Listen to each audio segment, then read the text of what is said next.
shares of Five9 have slipped on the year, roughly unchanged in the last 52 weeks. But for management, they're looking on a broad time, and it's been about 10 years public. Joining us is CEO Mike Burkland, is the chairman and CEO at Five9, ticker FIVN. Did I get that right, Mike? Has it been about 10 years since you guys went public, the IPO, right?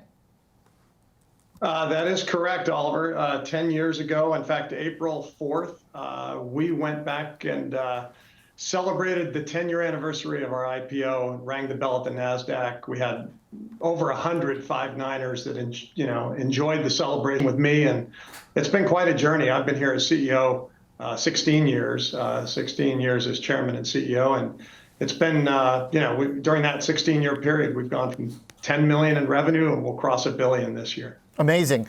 And for those that have been along for the ride, I think many happy with the $53 stock. Those that got in during COVID, of course, have been getting hit. Walk me through kind of where you guys are at. You had this boom during the pandemic and going into it. The market since then has treated you with a shorter leash. What's going on? Yeah, the COVID was a huge tailwind for our business. Our growth rates went from, in the 20s to in the 40s during COVID. We provide cloud software for contact centers. These are the center point, the interaction point for consumers to interact with very large brands, where we count some of the largest brands in the world as core customers of Five9. And during COVID, their businesses were getting deluged with more online purchases and more digital commerce, and that led to a huge influx of traffic, both digital and voice, and other omni-channel traffic into these contact centers that, quite frankly, are running their businesses on Five9. They needed more software to do what they do, and our growth rates accelerated dramatically. Since then, we've come off the backside of the pandemic, and we've also gone into a tougher macro backdrop that has led to slower growth. But we've also put out there guidance for the latter half of this year, as well as the long term, that our growth will accelerate. We're very confident in that. We've got very, very significant backlog. In fact, we just announced our largest deal ever with a Fortune 50 financial institution, 50 million ARR, subscription revenue ARR, that is, once they fully ramp on our platform. So these are wonderful times, quite frankly, in our business, and we expect growth to accelerate here in the near future. You've been posting growth in double digits, to your point, lower than COVID, but consistent in hitting that growth. Does the growth from here, though, through acquisition get a bit more costly, or how do you find the balance of maintaining growth without spending behind it? Yeah, well, by the way, all of our growth to date has been organic, not through acquisition, and it continues that way. And there's a huge organic growth opportunity. In fact, we reported 20% growth in subscription revenue, which is the key metric for us. That is about 80% of our total revenue, and we expect that to accelerate organically, not through acquisition. We'll do technology tuck-ins as we've always done, but we have a tremendous runway. Our market opportunity in contact center and AI in particular, and then the broader CX, is a massive market opportunity that is still only 25% cloud and still 75% on-premise.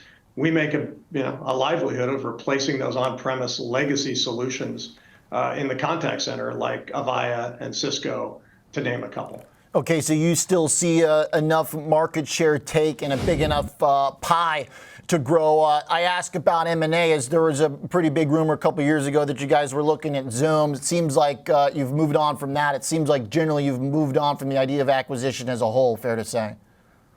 Yeah, we have so much of an opportunity, Oliver, to create value for shareholders through growth in our business, right? As I said, it's early days. We think of this as we're probably in the second or third inning of a 9-inning ball game, if you will. Again, a massive TAM, massive opportunity for us to create value for shareholders. And again, I've been here 16 years. We celebrated that 10-year IPO anniversary. And what I told our employees was, I can't wait for the next 10. It's going to be an exciting 10 years for us. And Mike, right now, can you give us an idea for kind of the layman or the outsider? What does that marginal customer look like? Are you going, because there's a lot of competitors in the world of software and customer relationship management. Do you go to existing competitors, clients, and say, hey, look, we've got a better version of what you're getting elsewhere? You mentioned to some degree selling products to existing customers that you're building out. Where does that kind of next customer, what do they look like? What do they need? Yeah, as I think I mentioned, but I'll mention it again, 75% of the contact centers in the world are still running on these legacy on-premise contact center solutions that are long in the tooth. They're being end-of-lifed. And we're all consumers, right? And we want a great personalized, effortless customer experience with that contact center of a brand that we're doing business with. And frankly, these legacy solutions cannot deliver that. In addition, they're not leveraging AI. We not only were a pioneer in cloud contact center software years ago, but now we're leading the charge in AI and automation. We made an acquisition about almost 4 years ago now. We bought the best in class IVA, intelligent virtual agent solution, and it was the cornerstone of our AI offerings. We've now added to that. We've got a portfolio of 8 AI and automation solutions. So we're upselling AI to our customers. We're winning new logos because they're coming off of these large legacy on-premise solutions that are delivering a horrible customer experience. We've all experienced that contact center. So you can understand the pain point. And these large brands, they are so focused on delivering a better customer experience, and they can finally do it with cloud and AI and data. And we're delivering all of those promises today. Mike, do you have to develop in-house using new LLM technologies? Can you outsource that, or can you do you have the brain power and the people in-house to update these models on the stuff that's coming out every day? Like literally, we just saw OpenAI's latest Chat GPT today. We're all hoping this makes those call centers even better. Can you tell me how you guys develop that new tech? Absolutely, Oliver. We took a strategy very early on, 4+ years ago, when it comes to AI strategy, and our strategy is very simple. We are engine agnostic. In other words, we're leveraging whatever latest and greatest LLM OpenAI or Google or others come out with. We plug those engines into our platform. Think of us as the entire aircraft powered by an engine that might be the best, latest and greatest LLM. We're not trying to build LLMs. We're leaving that up to the hyperscalers, and quite frankly, they're in a massive race to be the leaders in that, and we'll leverage their innovation on the engine. But what we are doing is coming out with products like our what we just announced, Gen AI Studio, which is essentially a part of our platform that allows you to combine the best-in-class engine, whether that's, again, whatever LLM or even a small language model or a custom model, with contextual data. That's contextual data about the enterprise, the brand that we're selling our software to, and all of its products and solutions. But it's also contextual data about the end consumer in real time.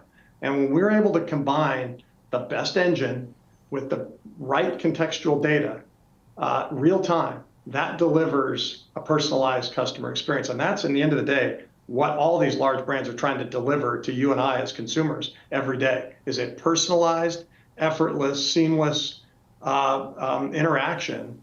And that's just hard to deliver on these legacy platforms. And we're out ahead of the pack in terms of being able to help these large brands do it.